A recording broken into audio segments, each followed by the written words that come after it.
Doctor सोएंग, जिस तरीके से ये वायरस लगातार अपना स्वरूप बदल रहा है, क्या इस थ्योरी को हम मान सकते हैं कि एक बायो वेपन की तरह ये काम कर रहा है?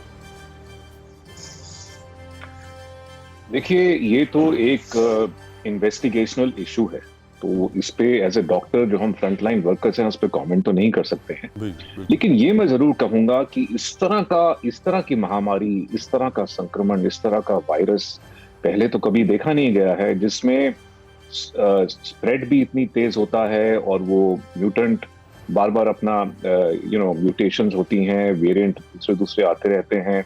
वैक्सीन्स को, ट्रीटमेंट को और पेंडेमिक को कंट्रोल करने से एक तरह से वायरस फिसल रहा है हमारे हाथ से। तो इस तरह का पेंडेमिक, इस तरह का वायरस देखा तो नहीं गया है पहले। डॉक्टर सिंह, अभी आपको क्या लग रहा है, बायो वेपन है या एनिमल से ट्रांसमिट हुआ है, बैट से ट्रांसमिट हुआ है, जिस तरह के पहले सोचा जाता था? ये तो एक इन्वेस्टिगेशन की बात है, इसमें मैं क्या बता सकता हूँ। लेकिन ये है तो बिल्कुल ही अद्भुत, never seen before kind of virus. बिल्कुल। लेकिन डॉक्टर साहब, जो अभी स्थिति देखने को मिल रही है, खासतौर से लगातार जिस तरीके से इसका म्यूटेशन हो रहा है, लगातार ये अपने रूप बदल रहा है, क्या ये माना जा सकता है कि अगले कुछ हफ्ते ये और ज्यादा खतरनाक हो सकता है?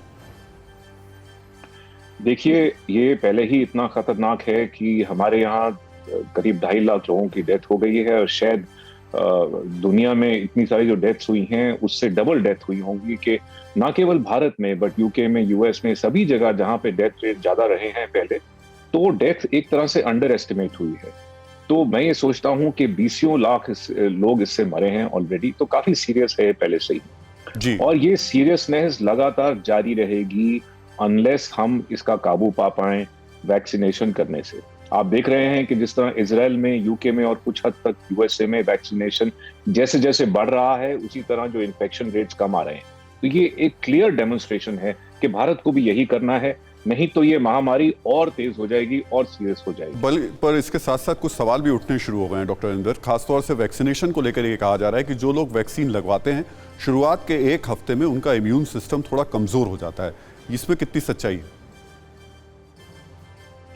जी नहीं राहुल, ये सोचना बिल्कुल गलत है कि वैक्सीन से इम्यून सिस्टम कमजोर होता है। ऐसा नहीं होता है। हाँ, ये जरूर है कि वैक्सीन लगाने के बाद उतनी इम्यूनिटी आ जाए कि इन्फेक्शन ना हो, उसमें 4 हफ्ते लगते हैं पहले डोज के बाद कुछ प्रोटेक्शन आने में, और कंप्लीट प्रोटेक्शन आने के लिए दूसरी डोज के 2 हफ्ते के बाद ही वो हो पाता है। तो इम्यूनिटी बिल्ड होती है वायरस के अगेंस्ट इंसान को प्रोटेक्ट करने के लिए, लेकिन ऐसा कि हमारी अपनी इम्यूनिटी खराब हो जाती है, ऐसा नहीं होता है इस वैक्सीन। जी, तो बिल्कुल निश्चित तौर पर वैक्सीन जरूर लगाइए, लेकिन इस सब के बीच में सबको पता है कि कोरोना वायरस फेफड़ों पर अटैक करता है, सांस लेने में दिक्कत होती है। लेकिन कोरोना मरीजों में एक ऐसा भी लक्षण है जो चुपके उनको अपना शिकार बनाता है। दबे पांव ये मौत को बुला लेता है। सांसें नहीं फूलती, कोरोना का कोई लक्षण दिखाई नहीं देता, फिर भी 24 घंटे में ऑक्सीजन लेवल 50 तक पहुंच जाता है। हम बात कर रहे हैं हैप्पी हाइपोक्सिया की। दूसरी लहर में इस वजह से युवाओं के गंभीर लक्षणों को और मौतों के कई मामले सामने आए हैं। डॉक्टर अरविंदर, खासतौर से अगर इस बीमारी की बात करें, ना तो लक्षण समझ में आते हैं और अचानक ही सब कुछ हो जाता है। कुछ आप प्रिकॉशंस के लिए समझाना चाहेंगे, कुछ लोगों को सलाह देना चाहेंगे?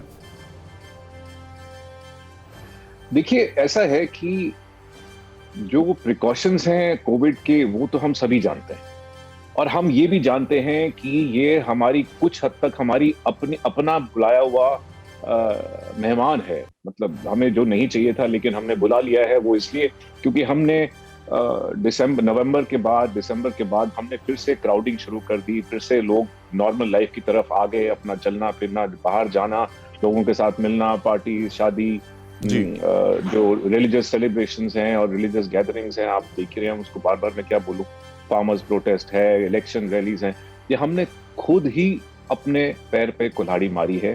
तो जो प्रिकॉशंस हैं वो सिंपल हैं, masking, social distancing, hand hygiene. अब आप देख रहे हैं कि कल तक महाराष्ट्र में एक रिलीजियस रैली हुई, 3 दिन पहले गुजरात में हुई, फिर उससे पहले हरिद्वार में हुई। फार्मर्स प्रोटेस्ट 6-7 महीने से चल रहा है। तो लोगों को तो ये जो मासेस हैं इंडिया के, इनको तो ये समझ में ही नहीं आ रहा है कि इस तरह की मास्किंग, सोशल डिस्टेंसिंग कोई चीज भी है। डॉक्टर साहब, ये एक सबसे बड़ी दिक्कत और परेशानी है कि तमाम जागरूकता के बावजूद तो ये हमारा अपना बुलाया हुआ, एक तरह से अपने पैर पे हमने बुलाई हुई मुसीबत है अपने आप। जी, मुझे लग रहा है मुसीबत है, बिल्कुल। लेकिन परवाह देश की, सोमवार से शुक्रवार रात 10 बजे TV9 भारतवर्ष पर।